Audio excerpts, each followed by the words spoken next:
if Iran somehow wanted to try to respond in the United States?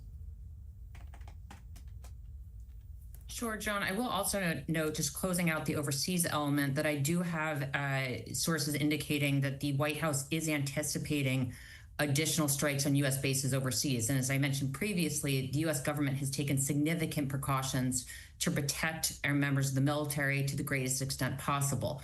Here in the U.S., security officials at the federal level have done outreach calls with their partners at the state and local level, with governors, with major law enforcement and religious associations, in anticipation of Iranian retaliation here at home. That could be individuals directed by Iran to launch attacks, part of their global proxy network.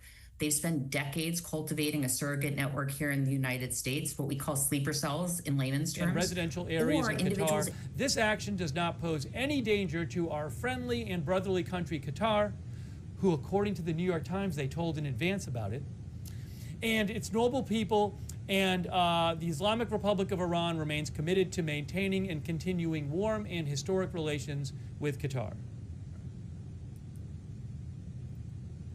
No confirmation yet of the report that, that a missile was fired at a U.S. base in Iraq. So I'm going to change my headline right now to Iran launches missiles at U.S. base in Qatar. And before, against critical infrastructure, think energy and water grids, transportation infrastructure, and more. So cybersecurity officials, members of the private sector, members of the public should all remain vigilant, monitor for threats, and stay in close touch with federal, state, and local law enforcement.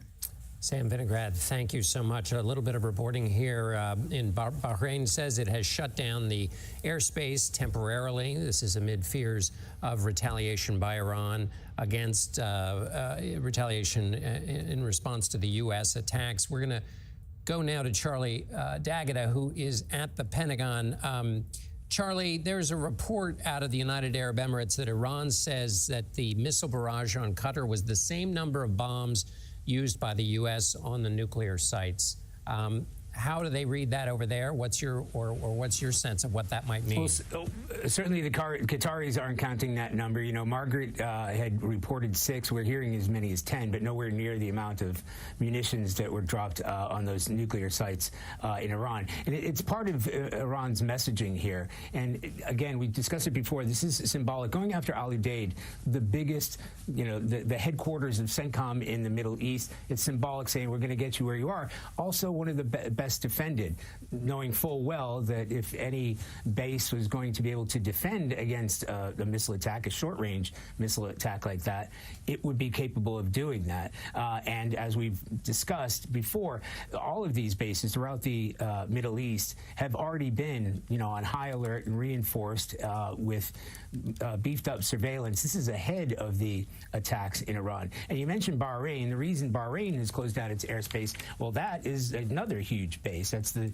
Fifth Fleet. The U.S. Fifth Fleet is based there. Kuwait has also rang the alarm in its areas. Again, these are all areas where there are U.S. bases. So not necessarily saying that they are next or that there's anything to indicate that they might be coming under attack, but they're looking at what's happening at the audacity of attack at a place like Al Udeid and saying, well, we've got U.S. troops here, we've got U.S. troops in Bahrain with the Fifth Fleet, and then again, we really have to keep an eye on the more vulnerable troops, as Holly mentioned earlier, the ones who had already come under attack previously, places like Al-Assad, which is much more vulnerable to attack because they simply do not have the kind of air defenses that you might see at a place like Al Udeid and in Bahrain with the Fifth Fleet. Right. So I think we have to look at the nature of this attack, whether this is the beginning.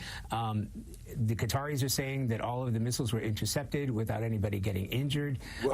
We're still waiting to hear from CENTCOM to see their reaction to it. But remember, CENTCOM is not just worried about Al Udeid. They're worried about every single base in that region. So they're going to have their hands full, and I understand why they're probably a little bit busy at the moment. Charlie D'Agata, what we were seeing there before the map was the activation of the air defenses in Qatar. Let's go back to Margaret Brennan, who has some new reporting for us on the phone. Margaret. Dude. Hold on one more time, because we can do this on YouTube. Before the map was Look the at that. activation of Hold the on. air defenses in Qatar. Let's go back to Margaret Brennan, who has some new reporting for us on the phone. Margaret? Hi, John. We know that the other allies who have significant U.S. military presence on their shores. Well, half the time I'm either incredibly tired because I'm a parent of a disabled child, or I'm incredibly stoned, or both. My haggard beard helps with that as well. But yeah, getting old sucks. But I mean it when I say this, you know, I want to die on my feet. You know what I mean? I don't want to die like one of these suckers out here. Not even understanding why the tanks are rolling over their fucking skeleton. So yeah, I'm not going to be giving up. I know that. I might pivot because something isn't working, though. You know what I mean? I might pivot, but I'm never going to give up. Interesting in terms of the firing at the U.S. base rather than at the city of Doha, But thank you for the compliment strategy. Is that it's hitting at the United States directly. So far, these intercepted missiles did not appear to be aimed at domestic targets within Qatar. That would truly change the dynamic in the region. Qatar trades with Iran. Iran is not incredibly isolated in this region. It actually has started to rebuild. So Steve was talking about this as well, and I mentioned this yesterday. It does look like, I'm going to have to repeat myself once more people come in, but it does look like I was correct in that they decided to do a similar, strategy.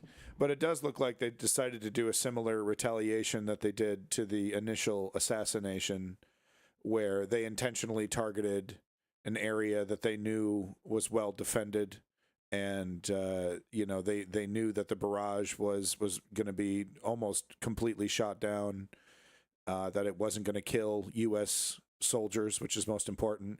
And then what do? They lie to the public. So the Ayatollah says, we destroyed the base, wiped it out. A complete obliteration. We did it, folks. Fucking big victory, right? Do the parades on the street. Meanwhile, the reality couldn't be farther from the truth. The base, being a U.S. base, was able to defend itself against Iranian weaponry. That doesn't mean Iran couldn't actually hit it, because they know how to get past that, right? And you just brute force it, you DDoS it, and you just So they intentionally didn't do that. They threw enough rockets at it where they knew there's unless some anomalous thing happens, and it could, right? Some rocket doesn't get shot down and smacks right into a barracks and kills one soldier, right? But it's pretty clear the intention here is PR for the locals, and an attempt to de-escalate, an attempt to give Donald Trump the win. Like, okay, we swung, we struck back, but we're okay, all right, we're done. Let's talk about negotiations. We tit for tat. Iran seems to be okay settling on that one. The leadership in Iran seems to be like that. That allows them to save enough face. It's a political term, right? Save face, because it's all about saving face. So it allows them to save enough face to lie to their public and proceed with the peace negotiation, under the auspices that we are strong and we defended ourselves and that we're on equal footing, even though we all know goddamn well Iran is in shambles. And what Israel would like to see is a complete, assassinate the leader, assassinate this supreme leader, and watch the whole thing, crumble, watch other, splinter groups that I'm sure Israel is trying to support, jockey for power, take advantage of the power vacuum, just cause total chaos within the government of Iran, et cetera, et cetera. That's what Israel would like to see. What Donald Trump would like to see is a peace negotiation and a motherfucking peace prize, please, right? Because he's going to claim that denuclearizing Iran is tantamount to creating peace in the Middle East, and that you should give me my peace prize. That's so that benefits Iran. That benefits Iran because that turns Donald Trump into an ally for stability and for peace, and for, most importantly, to the Iranian leadership to keep their jobs, to stay in charge, to stay in power. Ooh, that one missed. Oh, it was going for that one. Nice. So that's what I think is going on. Like I said, strategy, I will have to repeat myself if more people come in. But basically, that's what I think is happening here. Top official in one of those Gulf states described it to me. They worry greatly about the possibility of a nuclear accident in Iran causing grave harm to their... The fucking media selling this hard, dude. The fucking media selling this. I mean, selling it, dude. They're absolutely selling it. Is Democracy Now! Doing a goddamn live stream about this? No live stream, huh? And we just gonna do the headlines? Really? No live stream? Holy shit, they've done 2 live streams. 1 year ago, 2 years ago. Hire me, Democracy Now! I'll do it for free. I'll do it for free. I'll work for Amy Goodman for free. Ooh, dude, this new movie looks so good. Weapons with the kids. Yeah. I just want to say how very sorry I am for... She should be locked up until she tells us what happened. The truth is that I want an answer just as bad as all of you. We're talking about 17 kids in one classroom. I want to know what happened in that classroom. Why just her classroom? Why only her? I love those kids. This is a true story that happened right here in my town. Oh yeah, true story. This really happened. A lot of people die in a lot of really weird ways in this story. Yeah, this is creepy. They found a way to make kids creepy again. That's nice. You're not gonna find it in the news. The T-posing, Zoomer kids T-posing. It's frightening. Those kids walked out of those homes. No one pulled them out. No one forced them. What do you see that I don't? Show me. Where did you go? There's something very wrong going on. Josh Brolin, he's good. What the hell's going on? Oh, salt.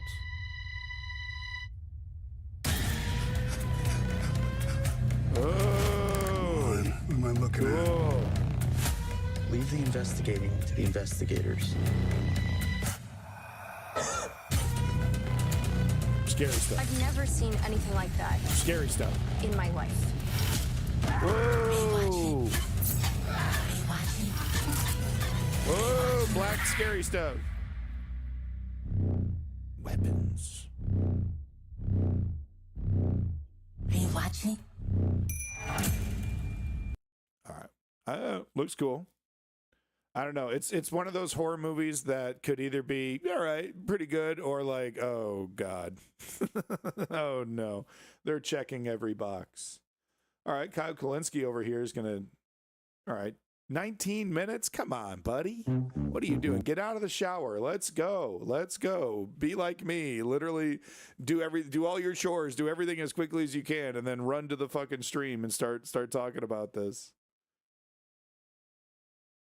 Oh, we got NBC doing a live stream. Here we go. The B team on NBC. On their hands. I know everybody's been focused on this. My phone has been ringing nonstop since Saturday night. Yeah, Officials here those are all briefings on the matter. High dollar hookers calling you back. The biggest concern here in the U.S. is the idea that somebody could be angered by they love the pros. The entirety of the events that we've been talking about here this afternoon. Is that even still a thing anymore in this elite circle with these neoliberals, these pussy-ass neoliberals? The overlay, if you will, of what's going on on here in the United States. Probably not. Tom Winchell, we thank you. If you are just joining our coverage right now, we have been following the breaking news over the last hour. Iran and its retaliatory strikes on a U.S. airbase in Qatar. From what we understand so far, Iran has launched several missiles at that airbase, but they have been intercepted by Qatari forces or by the U.S. forces as well. We understand that the airspace has been closed there, along with the UAE and Bahrain. Bahrain also sending off air sirens as well. So, you know, Iran really closes down their own media space as much as they can, you know, censor the internet. They do all that shit. So they're going to be censoring as much as they possibly can. And of course, what you can't censor, you just use violence to reinforce your version of the truth. So that's what it's going to be. Iran's going to be enforcing their version of the truth, which is that, you know, that we did it. We're strong. We're powerful. You know, you can't touch us. The U.S. knows better now not to fuck with us, and then we're just going to forget that they completely obliterated our nuclear program, and we're going to just eventually get to a peace process. They can't do it right away, but you know, next couple weeks, quietly, you know. They have not seen any indication of an attack on which is Iraq not what Bibi wants. By the Iranians. The whole time Bibi's going to be like, go, invade, invade. That we see. So just Donald add Trump to doesn't that, want to. Senior Gulf diplomat who That's tells huge. me that Bahrain has not seen any kind of a strike there. Then add to that, of course, the news from the Qataris that they have intercepted the missiles that were fired at the U.S. base there in Qatar. Of course, I just mentioned, going back to Bahrain, the 5th Fleet base there, Tom, so it would be a potential target. So far, has not been struck. That doesn't mean there weren't missiles fired at these countries, simply that no missiles have had any impact, according to the diplomats and officials who I'm speaking to across the region. Another Gulf diplomat telling me that Saudi Arabia has not seen any strikes against it, and that diplomat confirming their understanding that at this stage it is uniquely Qatar that has been targeted. But the evening is still, what are we, about an hour ago that this began, Tom? You know, there's still time through the evening to see what we get from the Iranians. Right. Okay, Keir Simmons, stand by for us. Let's take this video full if we can, if I can ask the control room, because the night skies... Don't tell me what to do, Slick. I'll be right back. With anti-defense, air defense forces launching counteroffensive to those missiles coming in to Doha tonight, in scenes reminiscent of what we've seen in Tehran and Tel Aviv, where the night sky lights up with various missiles. But so far, we have no reports of any deaths. We have no reports of any injuries, and we have no reports even of any damage. It is still early, but Richard Engel, I want to go back to you. What does that tell us about this retaliatory strike from Iran?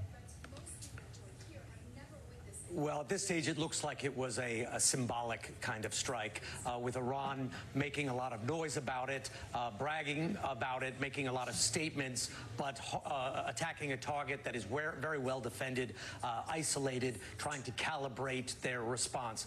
The New York Times is reporting just now, citing 3 officials in Iran, that Qatar was informed ahead of time and that this was a symbolic attack. And Iran has done this in the past. When Iran carried out its missile strikes against Israel about a year ago now, they telegraphed what they were doing because they did not want to escalate it further than they believed they needed to. So when they launched drones against Israel, they told the world they were announcing drones. They told the world and the Israelis how the drones were coming to the country, their flight path, that they would be followed up by different weapon systems, missiles. So the Iranians initially telegraphed their operations. No, we don't have confirmation that they telegraphed them in this case, but the kind of strike, the target that was chosen, the fact that nothing got through, the fact that the Qataris had advance warning to close their airspace, that American and British nationals had already been told to shelter in place and were already taking precautions on the base and for the civilians in the country, indicates that they had some advanced knowledge, advanced intelligence, and that they were able to successfully stop what I think you can fairly easily describe as a symbolic response. We'll keep watching what's happening there from Israel. I want to go back to Lieutenant General Barry McCaffrey. Barry, if we talk about sort of military planning and strategy here, right? The U.S. had quite the plan to attack Iran. The diversion with the B-2 bombers, then going straight, heading east, going straight for those nuclear sites. Even though Iran has sort of telegraphed what they've done, possibly putting out statements to signal maybe tonight is over, U.S. forces around the world still have to be very, very cautious. Well, no question. We can only hope that the strike that Richard accurately described so far is largely symbolic. If it really was only 6 missiles, if they were all intercepted and knocked down, if Iran is claiming that this was an equivalent response to the U.S. strikes on their nuclear facilities, then this may be a prelude to a road to negotiations starting up and getting arms control inspectors on the ground again.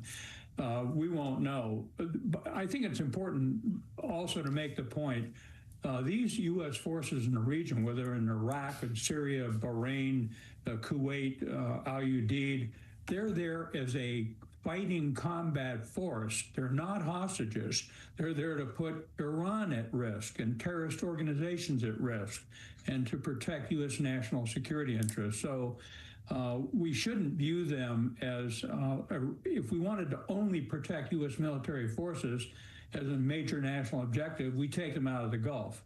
But they're pretty competent. They're tough. The Navy's at sea with 20,000 sailors and 2 carrier battle groups. So there's a big hammer out in the Gulf right now.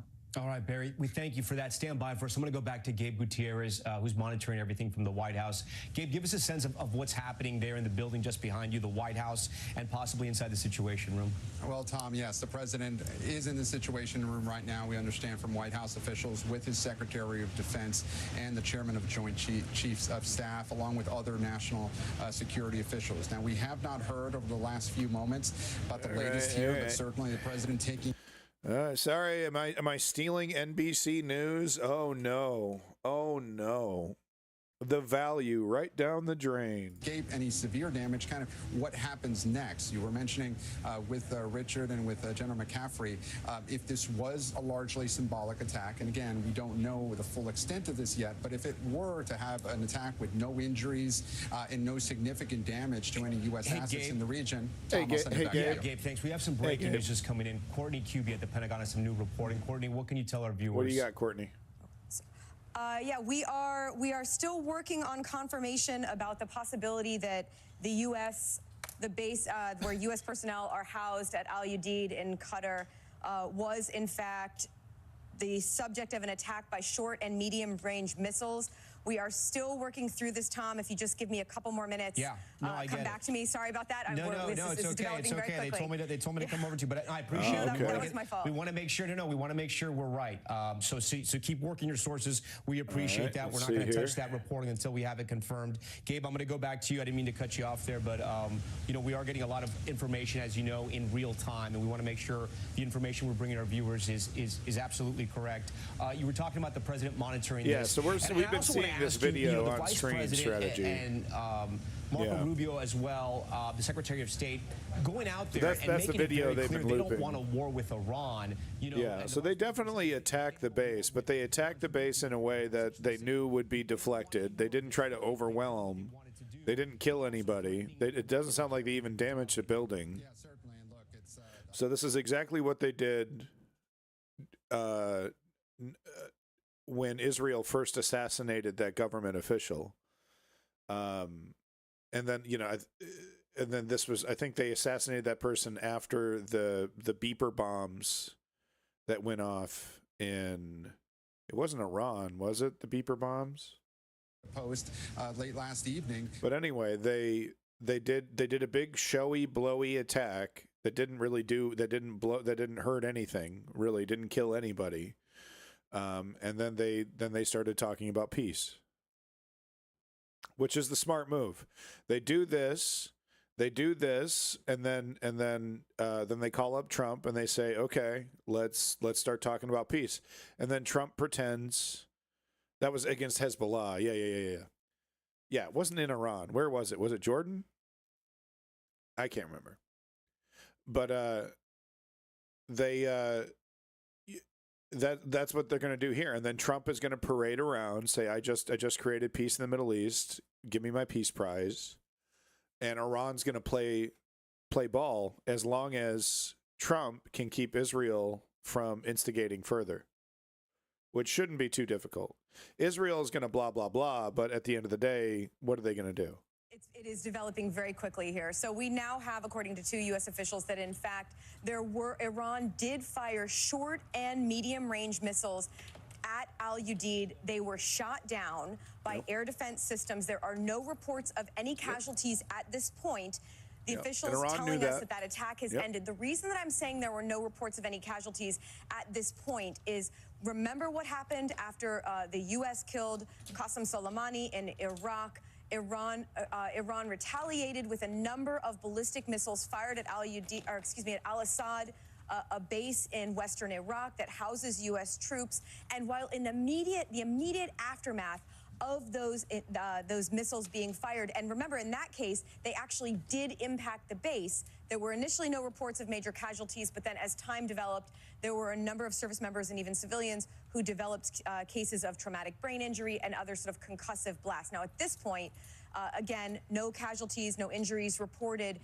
The belief is that all of these missiles were, in fact, intercepted. There was no impact. We are asking about sort of the next steps here, of course, and that is, remember, when you shoot down a missile, there can be debris that can fall to the ground if there's anything that was impacted by possible debris falling to the ground, and we're still working on some of the specifics about those short and medium range missiles, specifically how many were fired and exactly how close any of them actually got to Al Udeid. Again, this is developing very quickly, but U.S. officials now, in fact, confirming that Al Udeid, the base housing up to 5,000 Americans in Qatar, was targeted tonight by Iranian missiles. Now, remember, we've been talking about this over the last several. Let's see what Al Jizzy has to say. Respond. If the president goes with his word, and he has reiterated this on multiple occasions, there will be another response by the United States that will be even greater in force than the initial strikes that the United States took on those 3 nuclear sites in Iran just a couple of days ago. Having said that, there are reports already that as part of a precaution in terms of trying to defend the bases that are currently being considered vulnerable, in addition to the one in Qatar, we know that there have been reports of U.S. jets being scrambled in Saudi Arabia, mobilizing for possible attacks in locations like Syria, in Kuwait, as well as we have been reporting the concerns in Iraq. So this is certainly something that is unfolding. We're still working to get more information from the White House. It says it has no updates at this time, but we do know right now that the highest security officials in the United States are all huddled in the Situation Room of the White House, not far from where I'm sitting, watching this unfold and deciding what steps to take next. Okay, Kimberly will be keeping very close. It's going to be interesting, because Israel is going to continue to strike Iran, continue to instigate, and, you know, their excuse is going to be global war on terror, global war on terror. It's not going to hit. Meanwhile, Donald Trump is going to be wanting Israel to shut the hell up about Iran, refocus on Gaza. That's what the message is going to be to Israel from the United States. That's my prediction. In the region. We don't know if they're going to be attacking other bases, but certainly Al Udeid is where the central command is for the Middle East, and that makes sense. And it's going to be the most heavily defended. But clearly, it is a message to the Trump administration that we will hit you at your center of nerve, as it were, because this is supposed to be the command and control, if you will. Marwan, you're normally based here in Qatar, in Doha, with us. You've lived here for a very long time. Would you ever have expected something like this? Been a long time coming. Certainly a first. It's certainly a first. This war that started 2 years ago, almost, it's setting a lot of precedents a lot of precedents in the region, a lot of precedents in international relations, a lot of precedents in as far as no, American, that's a good point. Israeli, Middle Eastern what can you actually get away with? Some of it is very reminiscent of things that happened in the past. We spoke a lot about how the war on Iran reminds us of the war on Iraq 20 years earlier, 22 years earlier. But this is the first where Iran hits an American target outside Iraq. That's certainly new. But also, it's new the way, of course, America attacked Iran and the way Israel preemptively or preventively attacked Iran in a war of choice. This is really all taking us back to really a simple, annoying fact, is that one indicted criminal is taking the entire region to the unknown. Yeah, Bibi. The way it is pretty wild. Netanyahu has been manipulating the American administration, the way he chose to attack Iran when it was basically defenseless after an earlier attack on its air defenses, the way he wants to put the region on notice. He wants a regime change.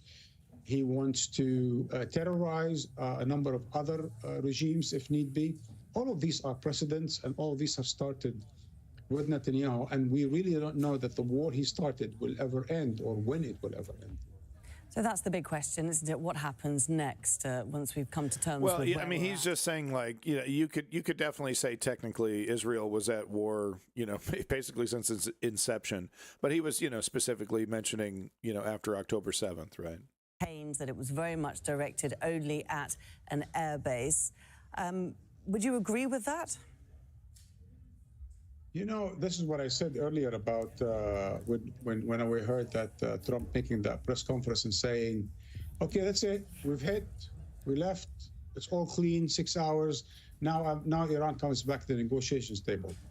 Really?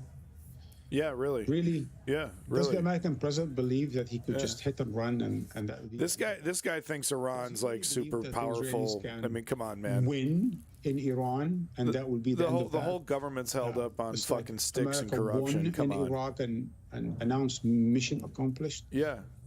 This is the thing about this misunderstanding. It doesn't matter if he deserves it. Iran's going to do it because they have a greater enemy, Israel, that is fully justified in pounding the fuck out of them. They're not, but according to the media and consensus, they are, right? So they're acting as if they're justified, and the Western consensus allows them to be. It has a ramification, and we see one war leading to another war to another war. So they're going to give it to him anyway. And so this continues, and it will probably expand. And now Trump has no choice. I mean, what is he going to do? Either he will do what he did with Soleimani and say, okay, fine, now we are Keat, as you say, we're equal. He's going to let Iran pretend that this is a legitimate peace process, and he's going to run around victory lapping, mission accomplished. He has no choice but to respond. If he responds, what does that say about his agenda? What does that say about his legacy? What does that say about his base? What does that say about his beliefs about other American presidents that preceded him that started he's not cynical or got enough involved or were manipulated into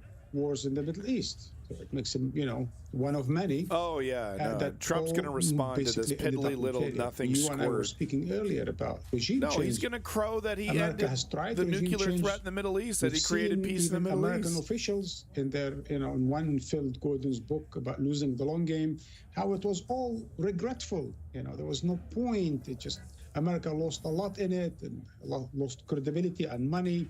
It didn't lead to the intended change and so on and so forth. And here we have Netanyahu, once again, manipulating an American president into yet another regional confrontation. Sure. And we're talking a lot about the US response, Marwan. But what about Qatar's response? It has put out a statement saying it reserves the right to respond, and it is within its rights under the UN Charter and under international law. What do we think they are going to do about this?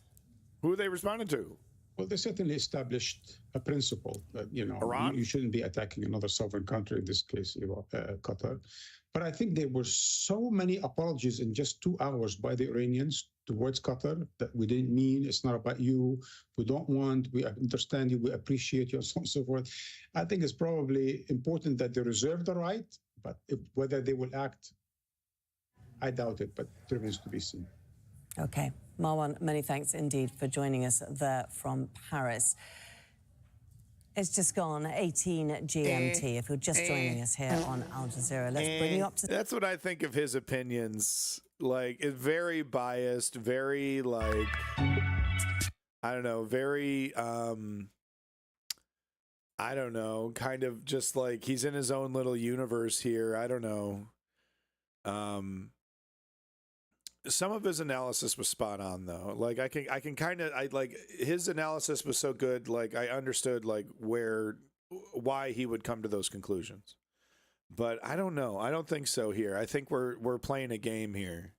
Done to all nuclear sites in Iran. However, Pentagon officials say it is too soon to tell the exact scope. So joining us now, NBC News White House correspondent Monica Alba, NBC News. Right, so there you go. That's exactly this. That further reinforces what I'm talking about. He's taken his victory lap, right? I ended the nuclear threat in the Middle East. You know, I ended this debate, this endless debate about, is Iran going to get nuclear weapons? I just pushed the button and made a decision. I'm very effective. I've created peace in the Middle East, you could say. That's exactly the direction he's going to want to go in. And if Iran is smart, they start talking about peace quietly. They're telling their public, we just fucked up their base, obliterated it. Don't you dare question the details. Don't you dare. We completely obliterated that base, showed the American pigs what's up, and then quietly throw a little call. Hey, Donald, want to talk about, hey, you want to talk about peace? We're happy to participate, which gives Donald Trump exactly what he wants. If they were smart. News White House correspondent Monica Alba, NBC News senior national security correspondent Courtney Cubie at the Pentagon, and NBC News international correspondent Matt Bradley in Tel Aviv. Matt, let's start with you in the region and these retaliatory strikes. What else is Iran saying about this missile attack, and what are we hearing from countries in the region? Well, we don't know exactly how many missiles the Iranians fired. It sounds like it was only a couple, but the Iranians said in a statement that they had fired the same number of missiles that the U.S. fired at them when they struck those 3 uranium enrichment installations in Iran just about 2 days ago. So that would be about 75 precision-guided missiles. That's what the U.S. used against Iran. Among them, 14 of those GBU-57 bunker buster bombs, the massive ordnance penetrators. It doesn't sound... They love saying that. They love saying GBU bunker buster bomb. They fucking say it every 5 minutes. We do know that they fired at Qatar, where the Qatari authorities said that no one was injured. They swatted them out of the sky, at least one of those missiles, before they struck anything. And we know that so far it was... I want to hear what this guy's saying. Of it. Now, given the fact we have... just come after this moment that everybody was anticipating. The big question now is has this come to an end? And would President Trump decide to end this episode or continue with retaliating to the Iranian attack? These are big questions because this is... Yeah, okay, you're not going to give us anything? All right. Power. And I think now the balance of power is very clear. You cannot bypass Iran. You cannot say no to the sovereignty of the Palestinian. So Iran locally to the local public through Press TV here, right? We're just as powerful. We're just as intimidating. You don't fuck with us. We're very tough. That's the stance that we're entering peace negotiations in, not in a weakness. Okay, we give up, we're capitulating, but in a, you slap me, I slap you back, and then we sit down at the table and have a discussion, right? Everybody tells us the two Iranian leadership is okay with that. That having a lot of nuclear heads attacking a non-nuclear head weapon owned by Iran. So the problem is very obvious. One is Iran is defending their rights. The American and Israelis on their criminal and terrorist act against Iran, they are not defending themselves. They are attacking to destroy people, to destroy countries. And they are all the time with... Right. Let's see what Kyle has to say. Dangerous weapons. His leadership today has created a pivot of history that can help lead the Middle East and beyond to a future of prosperity and peace. It's incredible. The guy who's literally actively doing a genocide is talking about how Trump's new war will bring about peace. President Trump and I often say, peace through strength. First comes strength, then comes peace. So, in other words, after he wipes out... The favorite slogan of tyrants across the world. And the United States acted with a lot of strength. President Trump, I thank you. Yeah, strategy. The people of Israel thank you. The forces of civilization thank you. God bless America. God bless Israel. And may God bless our unshakable alliance, our unbreakable faith. Jesus Christ, that is so dark. Poured it on, because like for BB, this is like popping the champagne. We're popping the Chambly, okay? He's been wanting this forever, to take the nukes off the table for Iran. We don't know definitively if that's what happened, but BB got exactly what he wanted. It's all part of the game. They knew when they attacked Iran's nuclear sites, Iran will have no choice but to respond. And then when Iran responds, Netanyahu and Trump will do what the actual goal was, which I've been warning you from the beginning, which is regime change. In fact, Trump also came out and acknowledged Trump doesn't want so they keep going to this Trump thing. That's just how Trump is. He's like, regime change is on the table, but he doesn't want that, because when he hears regime change, he thinks Iraq, he thinks all that. He wants his victory lap. That's what he wants right now. He's gonna want peace. Bibi wants regime change. Trump doesn't want that. Trump doesn't want boots on the ground, because like Bibi can't do shit, right? You got a whole country in between him and Iran. He can't invade. He can throw rockets all day, try to destabilize, try to assassinate. They already have a replacement for the supreme leader ready to go. And I think Donald Trump is aware of that. Donald Trump doesn't want a quagmire. I don't think he has a taste for regime change. I think he just throws that shit around, because like the same thing with the nukes. I mean, technically nukes are on the table. He's never going to touch them. It's just the maximalist way that Trump talks and speaks. But ultimately, he is he's more craven than that. I guarantee you, he's blowing the horn. I've won, big victory lap. He doesn't want a quagmire to ruin that, right? A quagmire would ruin the Nobel Peace Prize. This is one of the before pictures, and then the after picture looks like this. BB wants another. So you can see that there were definitely some attacks here, some attacks here. Let me show you the other one, another before picture, and then we have another after, and you could tell that they went to town and they bombed a lot. Now, at the same time, you might be looking at this and thinking, I don't know, I would have imagined there would be more damage based on the kind of weapons that the U.S. use. Well, that's an interesting point, because wait until I show you Fordo. This is their main nuclear site, which is in a mountain way underground, okay? Ready? This is wild. So flatten the they called it Operation Midnight Hammer. Here's the before picture. You just see like a mountain range, right? Here's the after picture. Yeah. I'm not an expert with stuff like this, but that doesn't look like there's all that much damage. In fact, here, let me zoom in a little bit. So, do you see these three? What is he talking about? These three little what are you dots talking here? about, man? That is where the bunker busters hit. By the way, I should also point out that a bunch of people are sharing a video of what they say is the bombing. It is not of this bombing. There's some old video. I was wondering if that video wasn't accurate. Or Russia bombing a Ukraine weapons depot. And right, with the flames shooting out and shit. That as if it was the attack on Fordo. It's not. This is the attack on Fordo, and the bunker busters obviously go underground.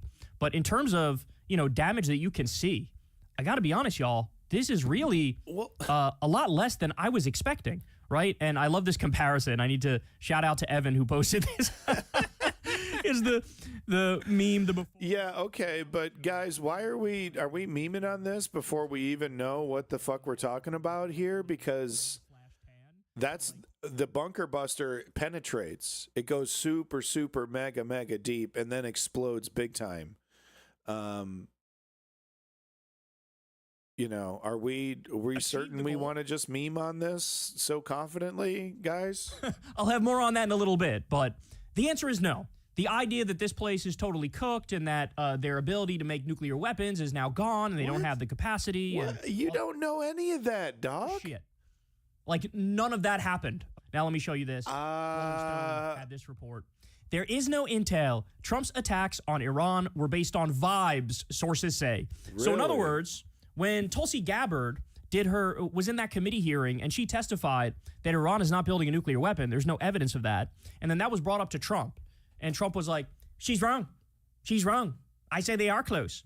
Trump was lying, and the intelligence assessment was correct. They actually weren't building a nuclear weapon, and it was literally all just vibes, and he wanted to do the attack, again, because they want to do regime change, and Trump also believes war with Iran will make his poll numbers go up. The reason why we know that is because he used to say this about Obama, that Obama would attack Iran to make his poll numbers go up. Yeah, and that's definitely one of the things leading Trump to do this.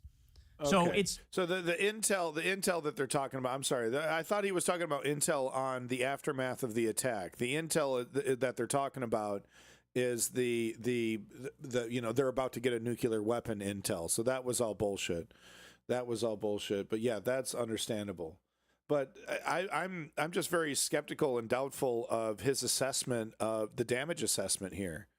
Okay, these bombs are ridiculous. They're clownish in their damage capacity, and it all happens underground. We have no confirmation whatsoever whether there's no damage or total damage, and he's very confident in that.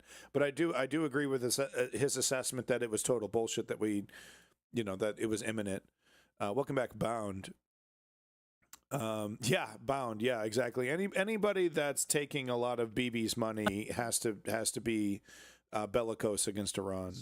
6 super tankers carrying crude have performed U-turns in the Strait of Hormuz in the last 24 hours. That's according to the Telegraph. That's kind of huge. There's also some speculation about them scrambling huge GPSs in the region. But Trump just needs to get the U.S. Navy down there to reopen it. How important is closing the Strait of Hormuz? Well, 20% of the world's oil moves through a strait just 21 miles wide. That's the Strait of Hormuz. And if you're thinking 20% is small, don't get it twisted.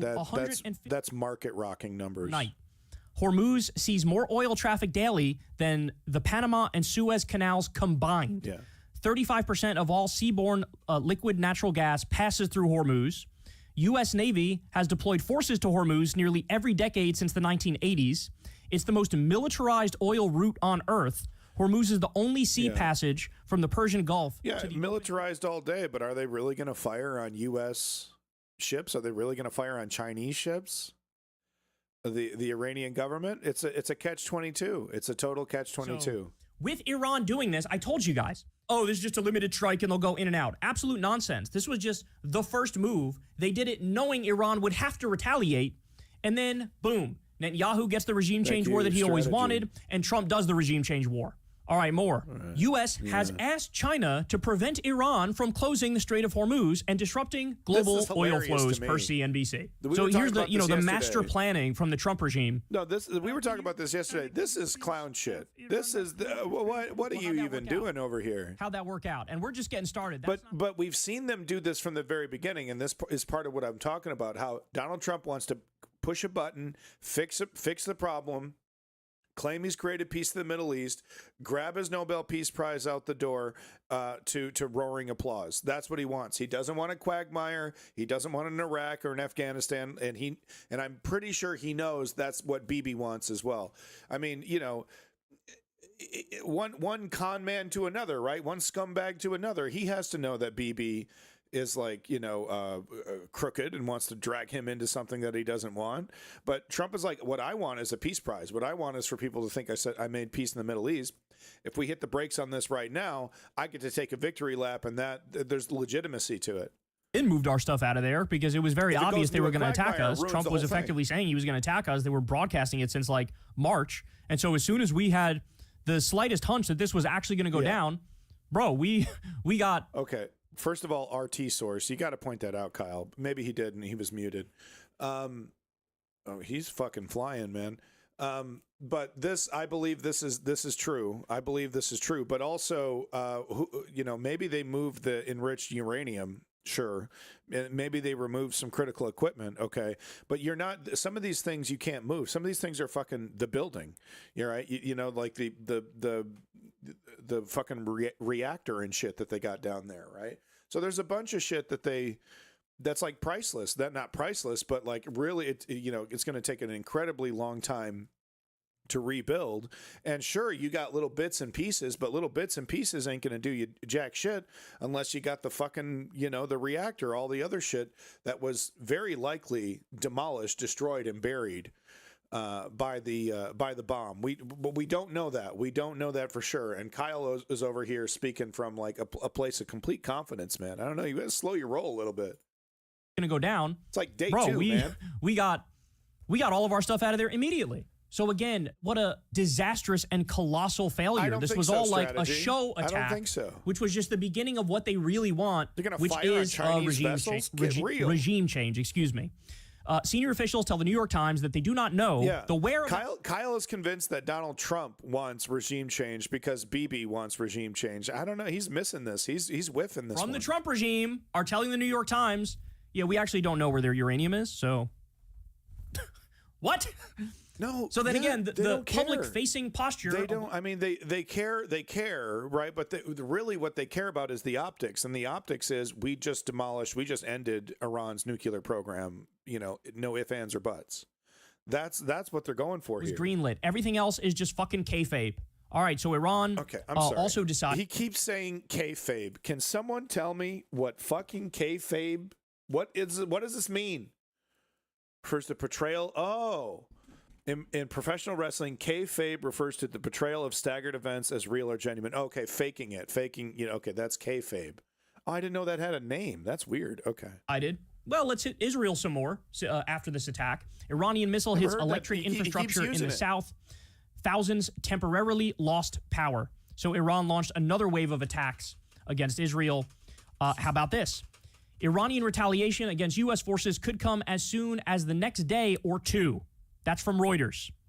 So, in other words, U.S. military bases in the region, U.S. infrastructure in the region, that shit's about to get lit the fuck up, dog. That's what's about to happen. No. Russia jumps in. No. Russia is ready to help Iran, the Kremlin says. You say that shit out loud. And that's to say nothing of China, the other... No, man, don't you get it? You say that shit loudly to the public, and then in the meantime, quietly, you're like, actually, we'd like peace. We'd like to talk about peace. To Trump. No way they're talking about if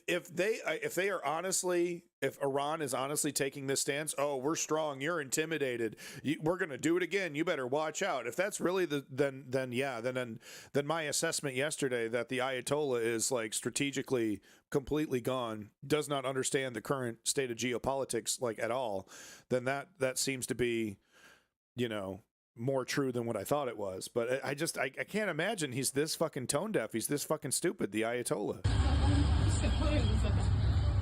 Dude's a WWE guy. We're all WWE guys. From the top rope, right, my brother? So Israel is continuing to attack after the U.S. attacked the nuclear sites. Yeah. So that makes sense because Bibi is going to continue to bomb for weeks or maybe even months.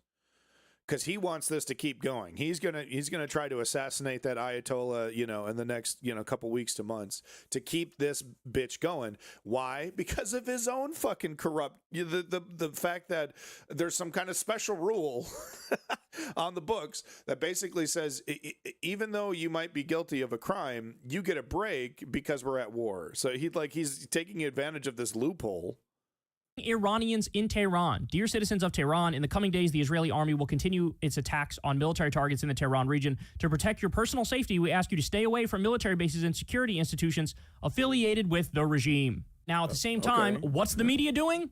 They are ramping up the propaganda and ramping up the fear-mongering. Big time. On CNN. Big the banner time. here says, Iran sleeper cells warning. Yeah, they're talking about sleeper cells now. They're fantasizing about a terrorist attack inside the United with this States. stupid fucking like color-coded system to try to scare the shit out of people about Al-Qaeda and basically make them submit to whatever kind now of imagine if you're an olive-skinned dude in the United States, right? How that's supposed to, thanks, Wolf Blitzer, good job, And this really shows like the damage that a Wolf Blitzer can do and why people like me despise Wolf Blitzer, even though he's kind of like a frail, soft-spoken, meek, limp-wristed fucking nerd. Like, why do you got to be so harsh on Wolf Blitzer? Well, it's because he's a dangerous propagandist, and he knows exactly where his fucking bread is buttered. The latest Top Gun movie, eerily enough, this is that plot kind of coming to fruition in real life. It's not just one bomb, it'll be a bomb after a bomb to get through that penetration. And just lastly, big smiles. That's what you're talking about. Can penetrate up to 200 feet below the surface. Big penetration, and then, of course, big we'll penetration. See it try and put the second one in there and go down in there. Yeah. Let's bring in David Berg, our Top Gun and former instructor, retired U.S. Marine Corps right officer. to the brim, baby. David, I don't know how well we did that, but you know this better than anybody. And look at that. Look at that creamy fire. Look at that creamy, juicy, goopy fire that's filling every crevice. You guys hit the nail on the head. So yeah, I'm going to hit really my nail on the head. This absolutely can be done. There is not a cave in the world deep enough to defend itself against the American military if it needs to hit it. That's and right. No, you described if the American military needs to hit it, I don't care what's in the way. Okay, we're getting in there. Absolutely, we're doing deep penetration. So that was complete and utter rank propaganda. Yeah. There's not a cave deep enough to protect themselves from the American military, and they're pretending like, bro, this is just like the movie Top Gun, bro, with how they're doing it, bro. Look at our illustration. Just like Top Gun, especially that one scene. Remember, she's like a gymnastic. She does like a backflip on his dick. Not achieve them at all. Not just like that movie. Here we go. Department of Homeland Security that has super straight and hetero movie, Top Gun. Just like that. The ongoing Iran conflict is causing a heightened threat environment in the United States. Super hetero. I'm on the record of saying this before. Let me say it again. I would not at all be surprised to see a false flag attack. Am I really mixing those two up? You mean that wasn't Top Gun when she's like flipping around? I thought that was Top Gun. Are you serious? That's in Hot Shots. Oh no! The Charlie Sheen parody of Top Gun. For a long-term war with Iran. Not even a parody of Top Gun. It's just a parody of a bunch of action movies at the time. Beforehand, I'm telling you. She's like a gymnast. She does like a flips. Nefarious entities. That wasn't Top Gun. No. Some sort of a false flag attack in order to build that popular war for Iran, and the government is already trying to make you walk around mildly scared, looking over your shoulder for what? Persians? Iranians? Like, what are we talking about? And that's the other thing, is this sort of horseshit makes it much more difficult to be, for example, an Iranian American.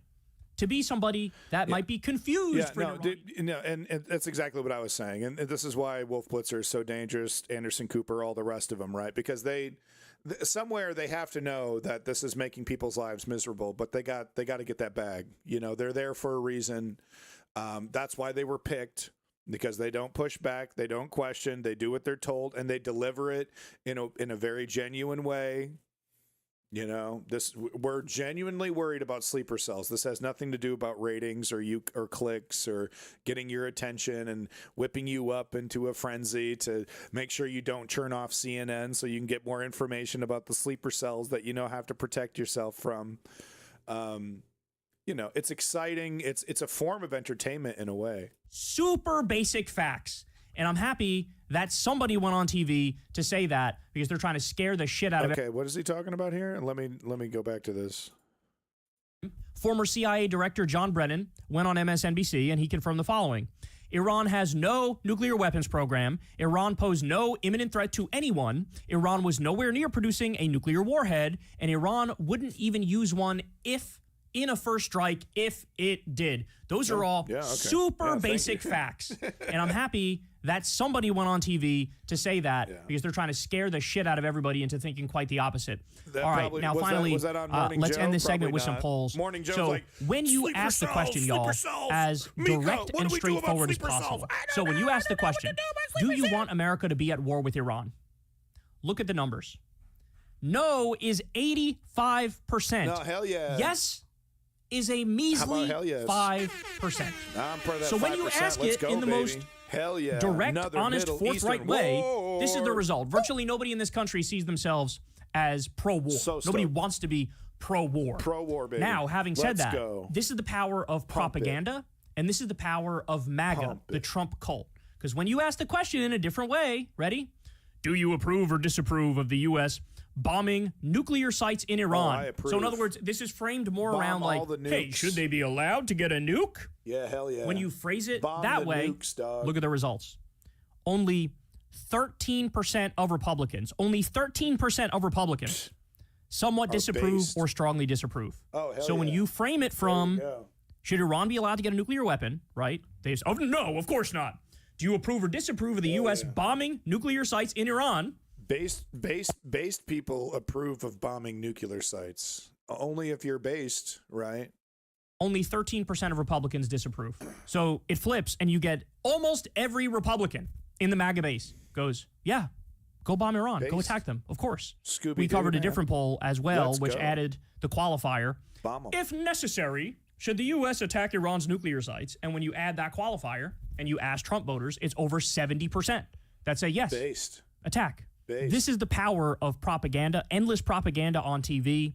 This is the problem of the MAGA cult, is that as soon as Trump says, this is necessary, we have to do it, they go, oh, yes, sir, absolutely, sir, you're so right, sir. And here we are in yet another regime change war, illegal and offensive war in the Middle East. I don't want to fucking do this shit again. No, we're I great don't last want to time. do this shit again. Bro, but we're great.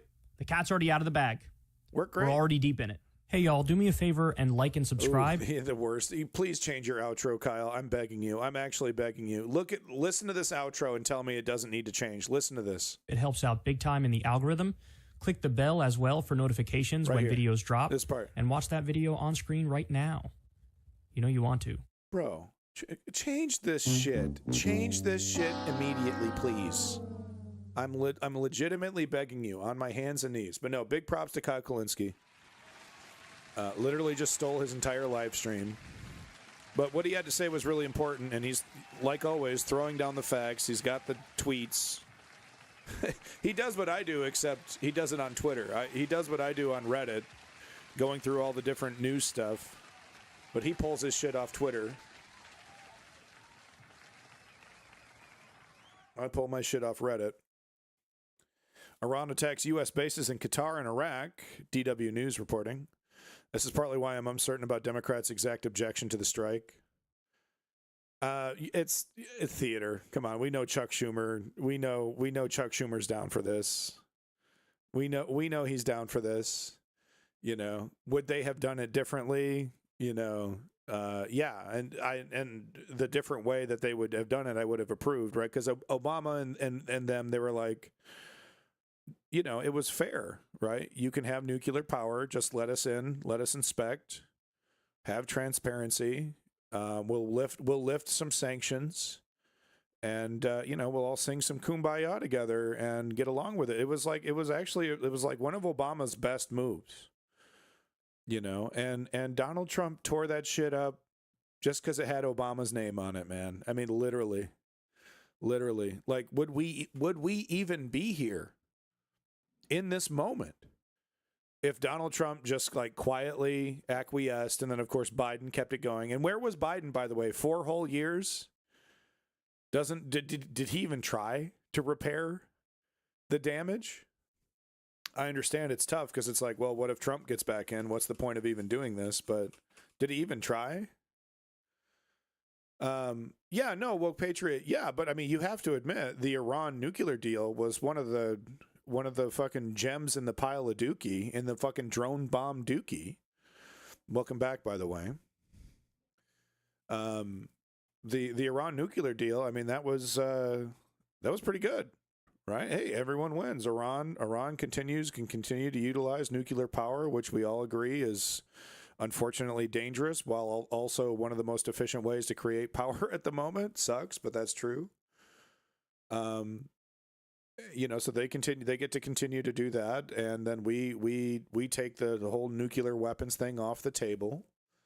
But Israel didn't want that. Israel was actually super stoked. Bibi was, of course, super stoked when Trump destroyed the Iranian nuclear deal because of this, right? Because this is what Bibi wants. Air base is located. I'm Claire Richardson in Berlin. Thank you so much for joining us. We will be getting to those developments in just a moment. But first, we have some breaking news coming in. Explosions have been heard over Qatar's capital, Doha. That, according to reports from the news agencies Reuters and AFP. All now, right, so according this is literally to them, okay. They just put this video out like an hour ago, but this is them covering it live a couple hours ago, so we don't need this. It's hilarious, man. Sagar over here. Does anyone remember Sagar from 4 months ago, 5 months ago? How long we've been in this Trump hell? Trump. It was all about Trump. Got to vote Trump. Trump. And then 5 fucking minutes after he gets what he wants, he gets in front of a camera and with a straight fucking face to tell people how fucking bad all of this shit is. Is this a kink? Is this like a sexual thing? He every single fucking day he gets in front of the camera and spanks his own little red behind until it bleeds. Without a hint of irony, without a hint of mea culpa. Gets in front of the fucking camera and embarrasses himself. Okay? Where's the mea culpa, Sagar?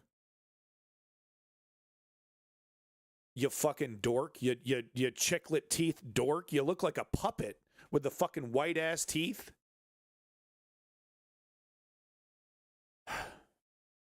All right, let's see what LBC is saying. I hate Sagar Enginetti. I'm not a fan. I am not a fucking fan, dude. I am not a fan of Sagar Enginetti. I think he's a phony. Really big questions we don't know the answers to tonight. The first one is whether those American bombing raids on Iran's nuclear facilities actually obliterated them, as President Trump claims. There is no evidence. For the time being, there can't be. No outsiders are going in for a very long... See, this is how you cover this properly, Kyle.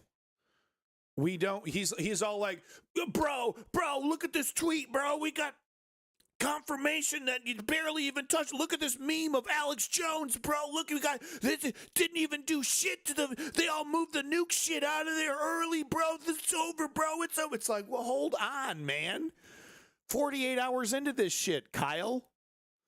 This is how you do it from a professional over here. He's got a few things to teach us idiots. Long time, and that raises the possibility of a humiliated, furious Iranian regime. By the way, though, this was also the guy that tried to make a prediction that Keir Starmer was going to turn into a progressive radical when he got in there. Not as a warning, but as like a, hey, he might actually be playing a political game, and he might get in there and start being actually, very much like a Labor president.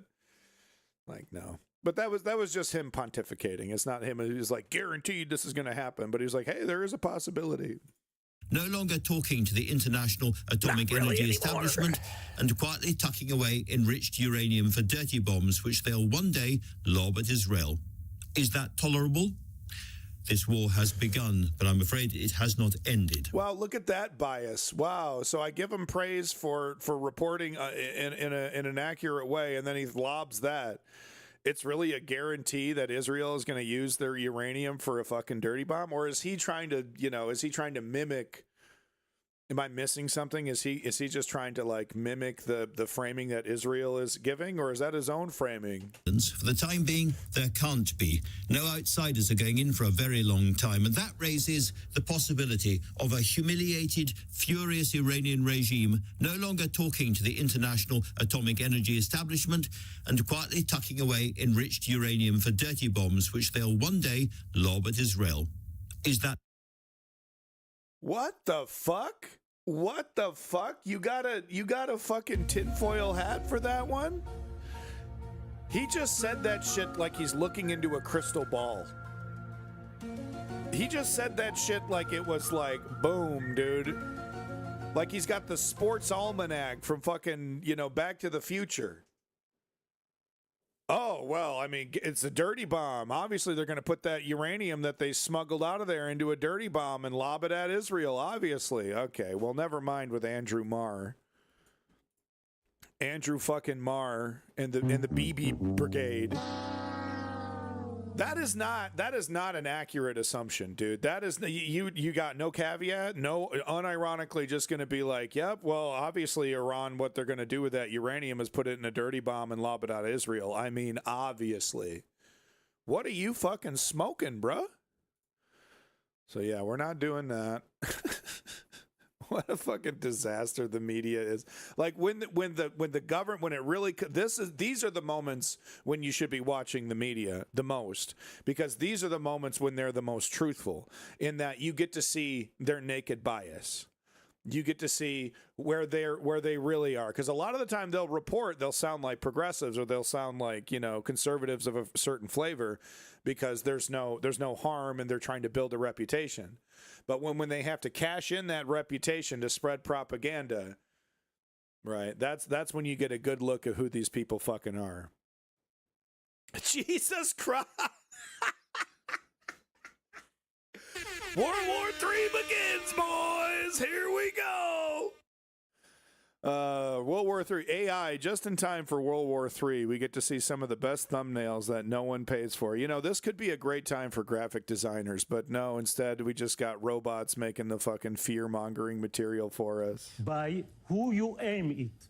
If you aim at a legitimate military target that contribute to achieve the objectives of the war, this is a legitimate target, and there will be collateral damage. There will be collateral damage, but it should be proportional to the goals of the Operation campaign. MC Hammer. And if you ask me what is the outcome of this campaign, that's funny. I will be very Woke happy. Patriot joking it up in the Iranian Discord, folks. Nuclear program will be rolled back as much as possible. If Israel will destroy the ballistic missiles and the launchers of the ballistic missiles that are flying to my country every night and killing only civilians. No. And no, it's not going to be World War, because Russia has no intention of getting involved in this. Into the negotiation table with less leverages than they have before, and the Americans or the superpowers that will negotiate with them will be able to bring a reliable, credible agreement that will stop all the Iranian threat to the bomb. And this will be done on the basis of the golden standard. Gotta start somewhere. The golden standard is allowing a country that want to have a nuclear power reactors to get the enriched uranium for the reactors. I absolutely love how this YouTube channel just blatantly and nakedly steals CNN's logos and just steals their entire broadcast. I fucking love it. Shipped out. Okay. By the way, this is exactly what's happening as we speak in the UAE. The UAE is up to the golden standard, and they have nuclear reactors, and everybody is happy. Let me just ask you one final question, because the threats Is that this guy pretending that if Iran did it correctly, that this wouldn't be happening? Okay, buddy. Iranian former negotiator just before I spoke to you, and he agreed. He said there needs to be a ceasefire between Israel and Iran over threats and counter threats and all the rest of it. And I wonder whether you agree that that's a possible future in this imagery that you describe as, a consortium, a different way to have what they need for a civilian program. I'm praying for a ceasefire. I am praying for Israel and Iran returning to be a friendly nation, as we have been for 3,000 years, until this Islamic revolution that took and hijacked the Iranian people from being friends of Israel. And in this case, of course, see. This is that classic, I'm calling for war, but I'm doing it with the language of peace. Oh, that's cute. Nuclear reactor for civilian power as That's they adorable. want. So this will be my goal. Iran has to stop to preaching for destruction of Israel. This is the source of every problem in the Middle East. You know, we can have peace with the Palestinians. Oh boy, he wants it hard. Spoiled it. He Every wants this peace bad, process baby. was spoiled by terror that's supported by Iran. Okay, well, So you know I what? think out of this war, Isn't that amazing how it sounds like he's calling for peace, right? He's calling for all-out, full-blown fucking war. if this regime will be over. I really But wanted I'm to talk to you, telling actually, again, and it's not the objective of the war. I wanted to talk to you about that big piece that you Isn't that just amazing? He frames it all like it's he just wants peace and sanity to return, to the Middle East, That's why we need to do a full-blown regime change and install an Israeli-friendly government somehow. Situation. Amos Yadlin, thank you very much indeed for joining us. Got to put them boots on the ground. That is it for now. Thank you for watching. Oh, thank you, Christine Amnanpour. Thank you for spreading that Israeli propaganda. Appreciate it. Unquestioningly, by the way. No pushback whatsoever. Appreciate it. You did a great job, Christine Amnanpour. Christian, I think the key thing... Christian Amnanpour. Assess the damage. At this point, the Qataris have, through their foreign ministry, said that the missiles were all intercepted and there were... Right. So the real question is Donald Trump going to get the hint and try to... like I said, take advantage of this moment to try and declare victory. I've done it. I've destroyed Iran's nuclear facilities, etc., etc. Give me my peace prize, please.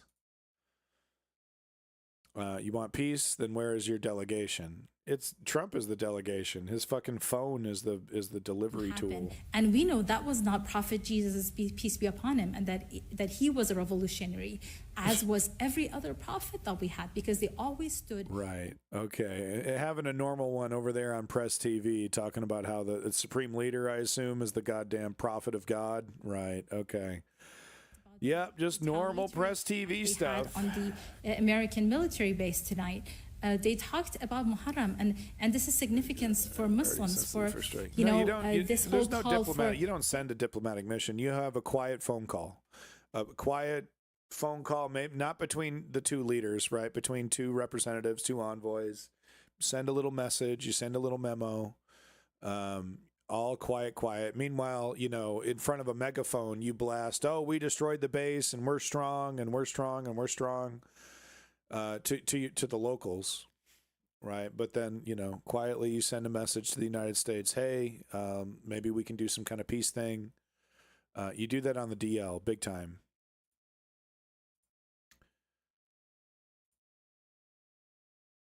Let's see what Steve is up to.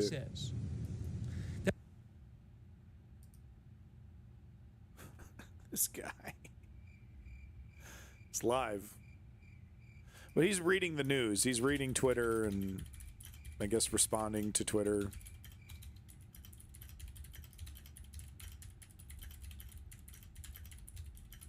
$60,000 people watching. It's news. What can you do? It's the news. You can't control it. It is funny, though. Every time I turn on this guy's stream, it's like, it's this. It's literally this. But he's on top of the stuff. Like, this guy is really good to just leave on your second screen and then just go about your day. And then, because then every so often he chimes in like, oh, breaking news. So, no, he does a great job. He's really into it. This guy's definitely he's news guy. He is news obsessed. Old Steve there. He does 10-hour streams every single day almost. At least when there's breaking news like this.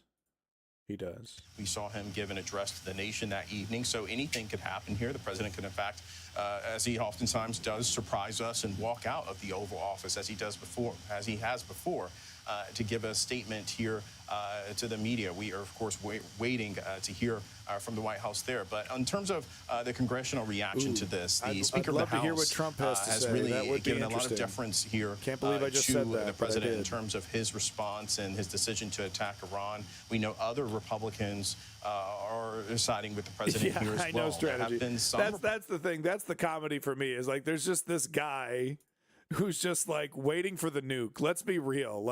He's just waiting for the nuke to hit, and he wants to catch that shit live.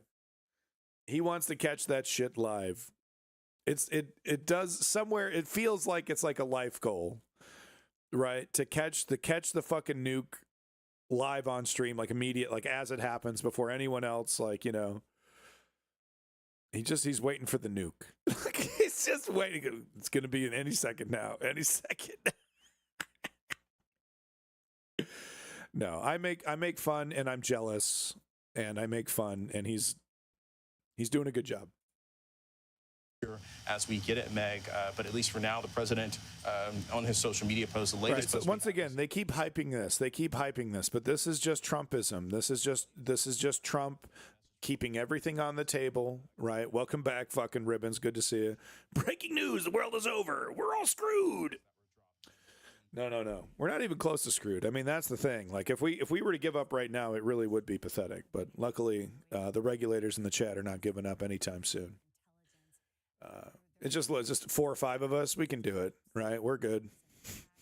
We don't need 5 million. Just 5. Hand out some water, some folks. Fucking tidal wave is washing over. We're like, hey, you want a cereal bar? There you go. We're saving the world one cereal bar at a time. As is being reported now, there hasn't been any casualties. So let's assume that that's true and that reporting is accurate. What I think that means is that the regime is making a decision for its own survival, that they cannot sustain this Shaking war, in their boots. and that they want to come back to a negotiating table. Yes, be it on nuclear issues or just the broader conflict with the United States and Israel. Yep. So, and that they want this conflict to end. Exactly. If that is not the case, so he's eating it. It's all these empty carbs, this sugar. This is nothing but sugar. As his fucking guts are melting out. It's nothing but sugar. I got to watch my diet. In the region, I do think that is a decision which would result in U.S. military retaliation against the IRGC and ultimately would knock off that. So hopefully they're debating, like, no one died. I don't even think a building got touched. You know what I mean? Like, nothing's even on fire. And they're like, it's pretty obvious what this is, because Iran knows how to overwhelm air defense. If they wanted to hurt U.S. troops, they absolutely could. There's actually a bunch of different ways for Iran to do that. You'll see it pointed out quite a bit on Al Jazeera and Press TV, right? We could hit you over here, and we got all this range, and you better watch out. And then you got ships in the sea. We can hit those, and so they got a bunch of different avenues. But they decided to hit an incredibly well defended, area that they know damn well has, air defense, that could shoot down their missiles. They do a very limited strike, a little burp, right? Boom, boom, boom, boom, boom. Everything gets shot down, and then they run back to their public, and they're like, we just fucked them up, right? And Donald Trump is already out here with tweets like, big win, big victory, completely annihilated the entire nuclear program in Iran. But he doesn't mention peace talks or anything. But basically, it's the predecessor to, I just did it. I just fucking solved the problem at the touch of a button because I got the balls to push the button and no one else did, et cetera, et cetera. He so desperately wants to kick into that narrative. I wonder if most of what's happening in that Situation Room is him telling Bibi, him trying to convince Bibi that we need to stop this. We got to slow this down because I want to go collect my peace prize. From them. And that will be an indicator that this is going in a very different direction. But I do think the next 24 hours will be indicative of what direction this is going. In the meantime, hopefully all U.S. Military personnel and diplomatic personnel are safe and undercover. All right. Thank you so much. Okay, buddy. Yeah. Mention October 7th and Hamas as well, too, or else you're in trouble. Cool it with the anti-Semitic remarks. Next, because as we've been hearing, the next 24 Who's this, dude? Is this Hunger Games? What Iran is doing, the Iranian regime and the government is trying to sell this as a big win. They said it was devastating and powerful. Yes. Now, there was no impact. They were shot from the sky.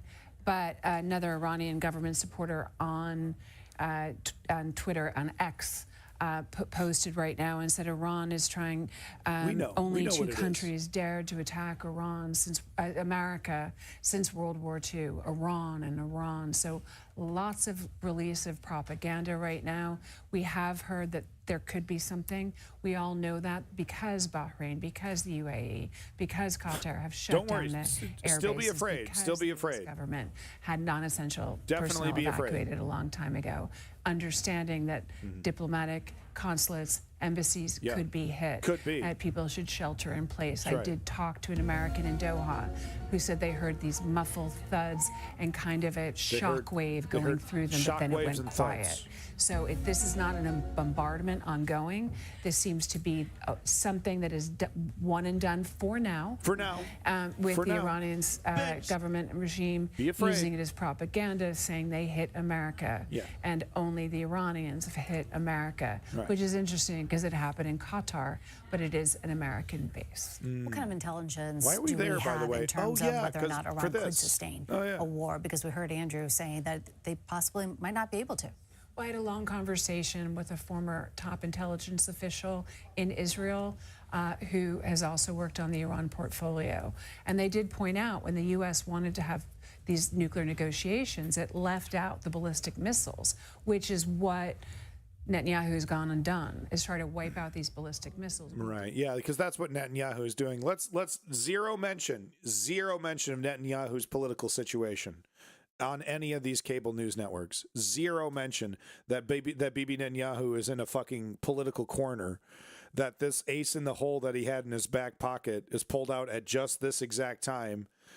Right. He was literally calling in sick to the court. He was like, oh, I'm too sick to go to court. Right. Using every trick in the book, as Bibi does, to delay. So he was out of excuses. He already called in sick once.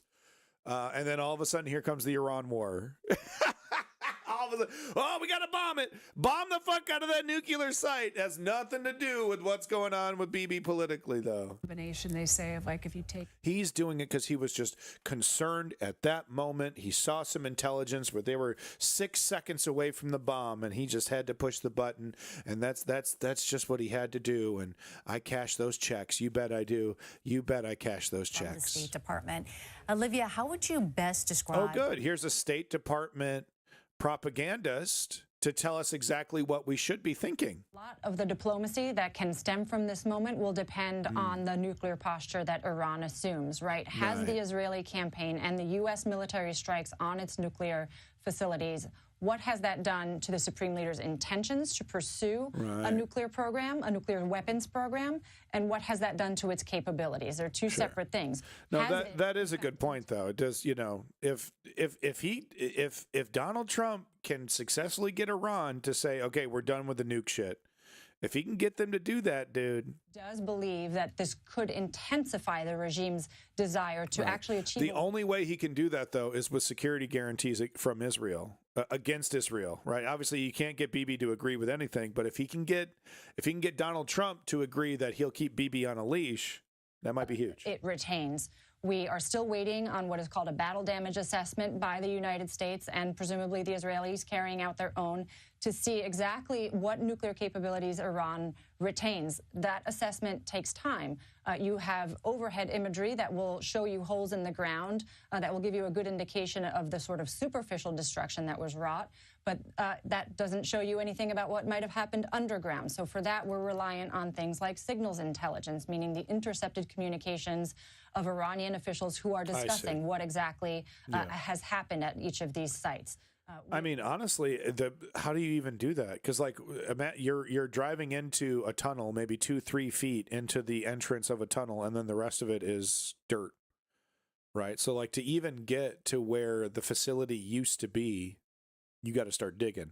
So it's going to take months to get any kind of honest assessment of what happened down there. Intelligence that we crucially rely on. Unless there was no penetration, unless there really wasn't, unless those things didn't go deep enough and actually didn't do any damage and they're still opened up. It's my assumption that the whole thing collapsed upon itself.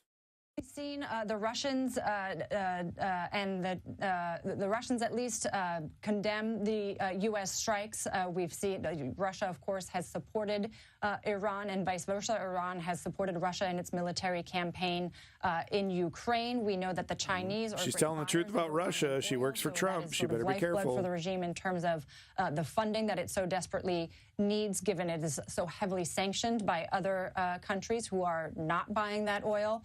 We haven't yet seen indications that either Russia or China are aiding militarily to this point. We've seen more their sort of diplomatic condemnation of American action thus far, American and Israeli action thus far. She's tiptoeing. All right, thank you, Olivia Courtney, She was General tiptoeing, dude. She was tiptoeing. She was having a hard time with that one.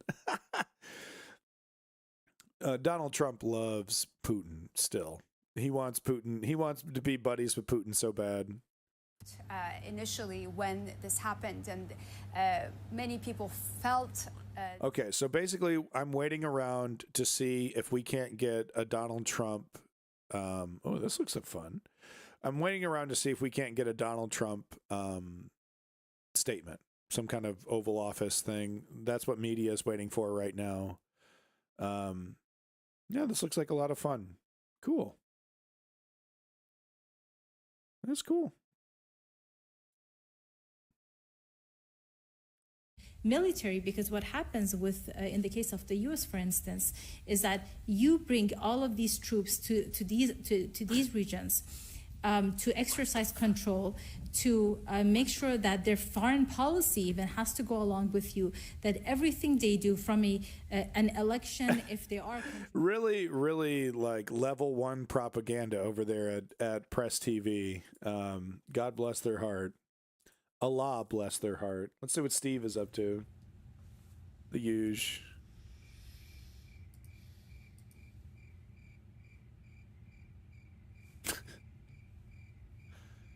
Okay. So, where's my tens of thousands of viewers? Okay.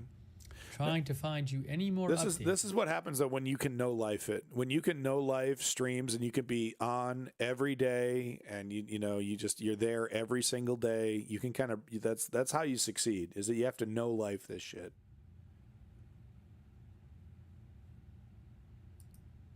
$55,000 people.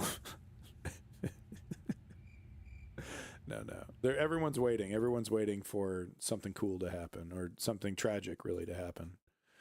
All right, let's see. Let's see if we can find anybody else talking about this.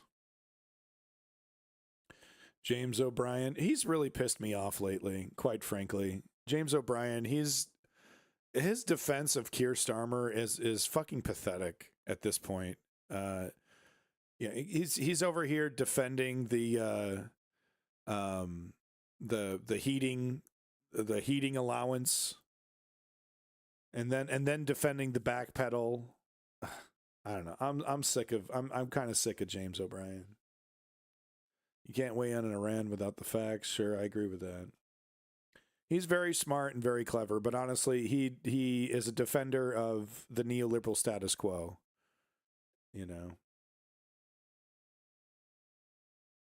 Okay, let's see what this one is. Channel 4. And tonight it did, launching missiles at US bases in Qatar, with air raid sirens also sounding in Bahrain, home to the US Fifth Fleet. The main US base in northeast Syria is also on full alert. No. Those airspace over much of the... when it's a live stream, those are real viewers. Those are people who are watching. It's not people who come and go. Those are watching now. Yeah, 55,000 watching now. Right. Look, I'll show you the difference. Show you the difference. See, watch.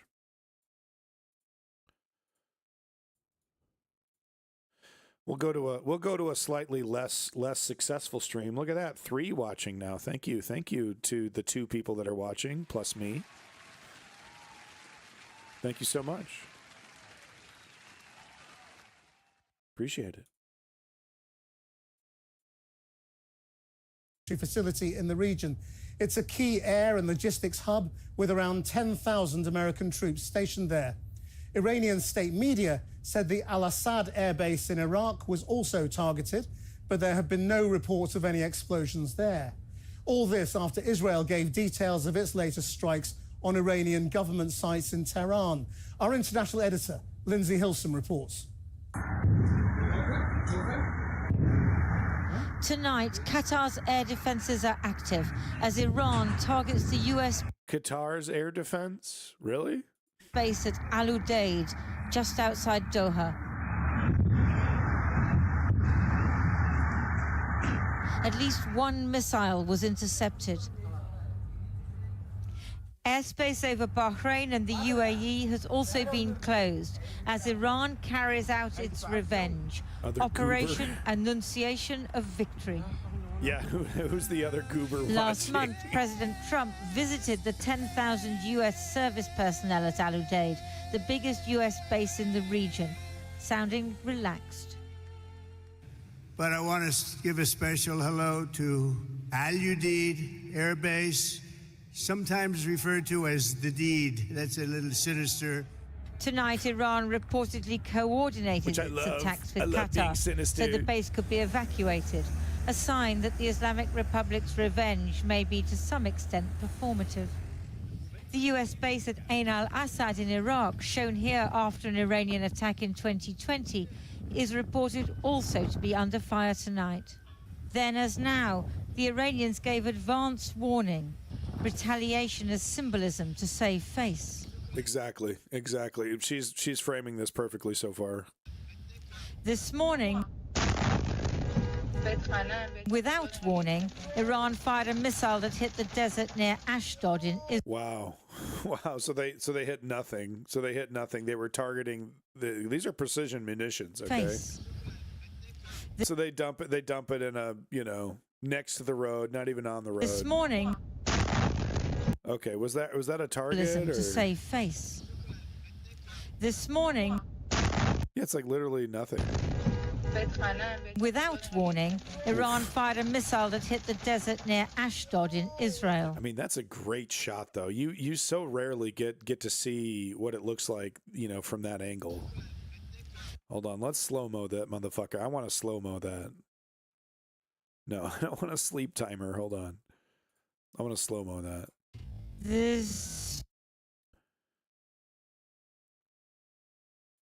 So yeah, boom. I mean, what even is that? And how can I? There's like a. Is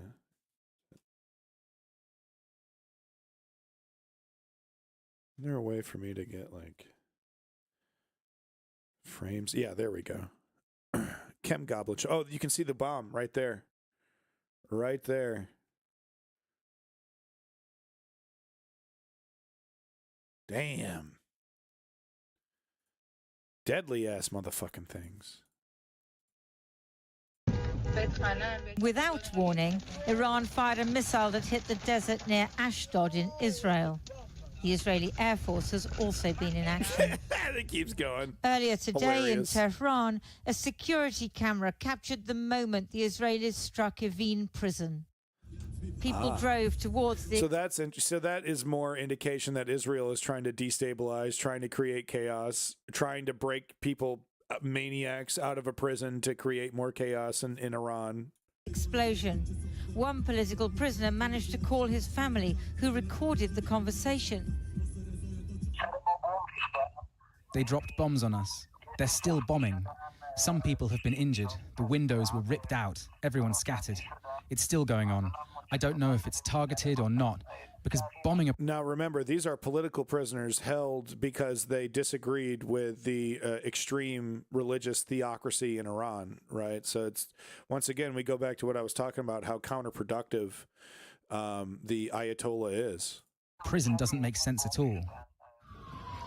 Prison buildings were damaged and some prisoners reportedly injured. 2 French nationals are among... Is he expecting the people to rise up in defense of his administration? It's like not likely. Those being held. People hate him. People rushed to see if their family members had been hurt or had escaped. It's a complete disaster. I feel like I'm losing my mind. They've hit Ward 7, Ward 9. Right. But if Israel and the United States continue to attack civilian locations, the population won't see it as Israel versus their government. They'll see it as Israel versus them, and that's exactly what Israel wants. Solitary confinement wing. They've destroyed everything. My son's life is in danger. Why won't they release him? A few miles to the west in Karaj, Israel targeted a Revolutionary Guard headquarters, as well as routes to the Fordo nuclear facility, presumably to prevent access. Satellite photos show that the US bombing damaged the site, but it's impossible to confirm President Trump's assertion that Iran's nuclear program has been obliterated. At this time, no one, including the IEA, is in a position to have fully assessed the underground damage at Fordo. Well, Kyle Kulinski's got some tweets, Given the explosive payload utilized and the extreme vibration-sensitive nature of centrifuges, very significant damage is expected to have occurred. Iran's foreign minister was in Moscow trying to drum up diplomatic support. These aggressive actions by Israel. They still, I get it. I understand you don't have a lot of allies left, right? But you're going to Russia, hat in hand. You're fucked. You're so super duper fucked. Okay.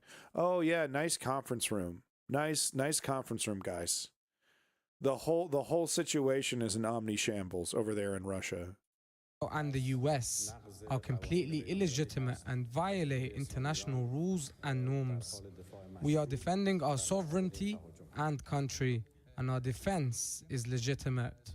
The Russian leader has been lukewarm in his support for his ally Iran, condemning the US and Israel, but showing no desire for military engagement. Maybe. I mean, the Iranian people that hate their theocratic government are no fans of Israel. And it's gonna be a pretty tough sell for a lot of those people who would love to see, you know, the supreme leader deposed. It's gonna be a hard sell if they know that this is, if they're working like literally directly with Israel to do that. I don't know, but at the same time, it's like you got to take advantage of the situation. And if Israel is able to successfully assassinate the supreme leader, maybe we'll see something. But they have a replacement ready to go. The Iranian government, you know, they have no intention of just giving this up. I mean, you know, and they have no intention of pivoting or changing. You know, they're convinced that this is the right direction forward. And it's like, man, it really isn't. It really isn't, because it's like they double down on their instincts, and Bibi has laid a trap that that allows him to take advantage of that. So every time they do exactly what Bibi was expecting, it's another victory for Bibi. And these guys, they don't want to swallow that. They don't want to accept that they're being useful idiots for Bibi Netanyahu's master plan. This absolutely unprovoked aggression against Iran has no basis or justification whatsoever. It's true, but it isn't true. European leaders are doing a diplomatic dance, professing themselves in favor of talks, not strikes, while seemingly glad that the Americans have done the dirty work. NATO has said Iran should not, and this is a consistent position of NATO, Iran should not have its hands on a nuclear weapon. So, and I would not agree that this is against international law what the US did. In Tehran, state TV, broadcasting sporadically, is trying to rally the nation, playing Moeen, a beloved singer previously banned by the country's Islamic rulers. I love my homeland, he sings, the wellspring of music art is and sinful. culture. Patriotic music for Iranians, when it inspires as you they to fight wait against to the see Western if America devil. and Israel will strike their homeland again. Well, let's go to Israel now and get the latest from our foreign affairs correspondent, Secunda Kamani in Tel Aviv. Secunda. Theocratic leaders disgust me. Well, Chris, those images from the skies above Qatar are very dramatic, aren't they? Air defences in action trying to shoot down Iranian missiles. But I think all the signs are that this was a carefully calculated move by the Iranians, designed as a response to America's bombing raid over the weekend, but a response that would not further escalate the situation. Iran stressing, for example, that it used the same number of missiles as America used bombs on Saturday night. Iran, it also seems, as you heard in Lindsay's report there, told the Qataris ahead of this strike they would have presumably passed the message on to the Americans. We know the base had already been evacuated. No casualties were caused. Of course, we'll have to wait and see if Iran has anything further in store, how President Trump reacts. But one Western official I was talking to suggested this was a good opportunity for all sides to take the win, as he put it. What slightly complicates the situation is Israel's ongoing war with Iran. I was speaking to one government lawmaker earlier and asking this requires at what Donald stage Trump to push back on Israel now. Would stop. No real clarity from him, I have to say. Although tonight, one of Israel's military spokesmen has said for now the attacks are going to continue. Of course. And so what next? Yeah. No, of course they're going to continue. We were blaming the nuclear stuff yesterday, but now we have a new excuse, and yeah, we're not going to stop. Of course, we're not going to stop. Oh yeah, we were really worried about the nuclear stuff, and yep, Donald Trump took care of that, and Bibi put out a big flowery speech about it, and but yeah, no, we're actually going to continue. Yeah, we don't need to justify anything. We just do what we want. Come on. Well, potentially a return to negotiations. They were taking place between the US and Iran over its nuclear program prior to Israel launching its war with Iran, although they were stuck around this US demand for Iran to completely give up uranium enrichment. Perhaps now that it's weakened, Iran could agree to those kinds of terms. That's unclear, but certainly given Iran has chosen not to launch a larger attack, there's an opportunity for an off-ramp now. Sikandar Kamani in Tel Aviv.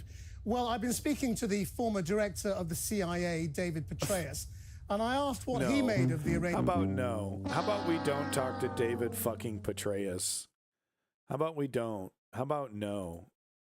Say anything different in order to try and demean as much as possible. Remember, his own vice president said something quite different and just said there had been considerable damage. But joining me now is Mary Beth Long, who's a former US Assistant Defense Secretary for International Security Affairs.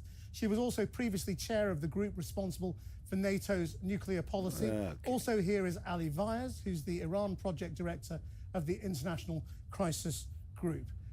Mary Beth Long, first of all, I mean, it's looking very much like the Third Gulf War has started, and Congress didn't vote for it, and America was divided, and it's just kind of here. Well, I think basically Iran would be responsible for that. Over the last year, this president has been very clear that if Iran continued its activities, not only against Israel, but against other... So isn't that great? Isn't that great? They were attacked unprovoked, and it's all on them. It's the framing. Oh, and they keep getting away with it. Breaking Bad reference. They just keep getting away with it. You know, they just keep getting away with it. No, we're not going to listen to this CIA spooky. They did a little piece on Gaza. Let's go ahead and get a Gaza update while we're here. The United Nations, more than 400 people have died trying to access food aid in the past month alone. They describe the situation as a death sentence for people just trying to survive. Sikandar Kamani reports, and a warning, there are distressing images in this report. They came hoping to collect food for their families. They left carting away the dead. A man's body covered by the empty cardboard box of aid he wanted to take home. People came here because they were hungry, he says, but the Israeli army started firing bullets and shells at them. They do it every day now. They do it's this an almost every daily day. tragedy. Palestinians gunned down whilst desperately searching for food. This time, it wasn't outside the new Israeli and US-backed Gaza Humanitarian Foundations. And it really is Israel really is something. They've completely normalized this occurrence every single day now. They just open fire on unarmed civilians who are starving, and it's become just the background hum, just the normal vibration of the day, every single day. We used to have aid agencies that were able to do this every single day without incident. You know, the scenes would look chaotic, but No one ended up shot. No one ended up, you know, getting carted away. You know, pale as a fucking corpse because they got shot up with bullets or bombs. And it's just, you know, it really is something to behold. Israel's capacity to normalize brutal violence. And they couldn't do it without the help, without the full support of the U.S. media and U.S. government and all the so-called independent pundits as well, who do their best to ignore, obfuscate, make excuses for. It's interesting to me, no one's really even making excuses for this. They don't really, it's because it's so abhorrent. It's so indefensible. I don't even hear the Benny Johnsons, you know, I don't even hear the pundits trying to make excuses for this behavior. They don't even really have to, because the media is no longer concerned with holding Israel accountable for these actions. It's just part of the background hum. Oh yeah, more people today shot and killed trying to get food aid. Yep, once again, yep, you heard it right. More people waiting in line, You know, they don't even bother lying. Like, oh, these people, like they were acting frightening. They were acting threatening. One had a gun. They don't even bother doing that. They just get shot up. No proof. You know, anybody killing these people gonna see a day in court? Any accountability for the murders that we're seeing every single day? I thought we cared about murders, right? If a lefty were to kill a right winger, we'd see that person be tried for murder, but you do it in the middle of a ethnic cleansing and it's just like, well, it's just another body. It's just shocking how normalized this occurrence, because it's like every single fucking day. Sites. But in the every north, single day, where a limited number of UN and other trucks are at times allowed to enter by Israel. People are fighting just to get a bite of food. What did we do to deserve seeing people die in front of us? That's an adolescent right there. The UN UN says Gaza's entire population is at risk of famine. And in these real-life Hunger Games, the strongest push their way to the front, others left behind. I came to get food to feed my younger siblings and bring them what's being distributed here. But I've been coming here for more than 3 days without any success. 3 days? He hasn't left with any food. At least 9 people were killed in this one attack. The Israeli army had no comment.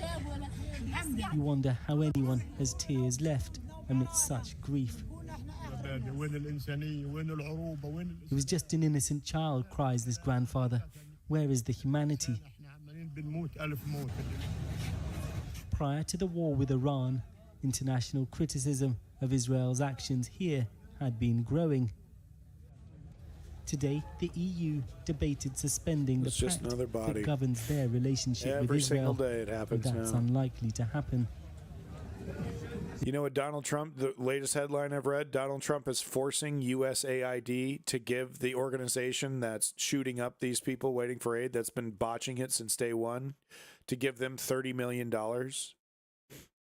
So not only is he destroying aid agencies that are actually doing this correctly, he's now forcing the remnants of those agencies to give up the rest of their money to give to these murderous bastards who pen people in and then open fire, who pen people in and then throw a grenade.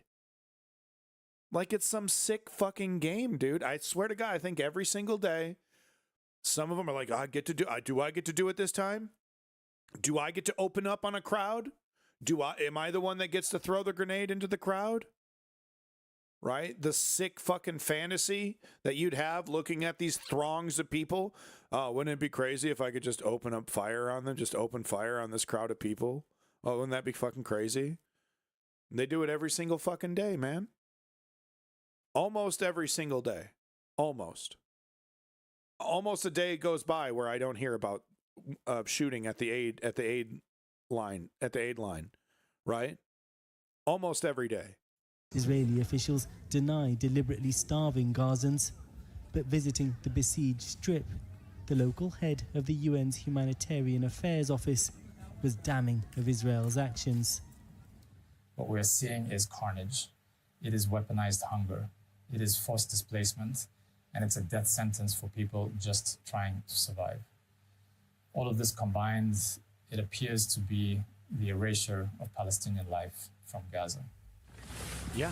Palestinians have been ordered to flee more than 80% of Gaza for the supposedly safer tent camps of al-Mawasi by the coast. Last night, an Israeli strike hit here too. The world may be more focused on the war with Iran, but how can we allow such immense suffering in Gaza to be forgotten? Thank you. Isn't that cute? Even in all the devastation, even in all the chaos and the death, this kid found a little horsey. He's got some play money in his hand. You know, he found some toys. He's literally going, maybe he's going through the wreckage of his tent, or possibly going through the wreckage of a different tent. You know, and he's just thinking about playing. He's just trying to hop on a horsey.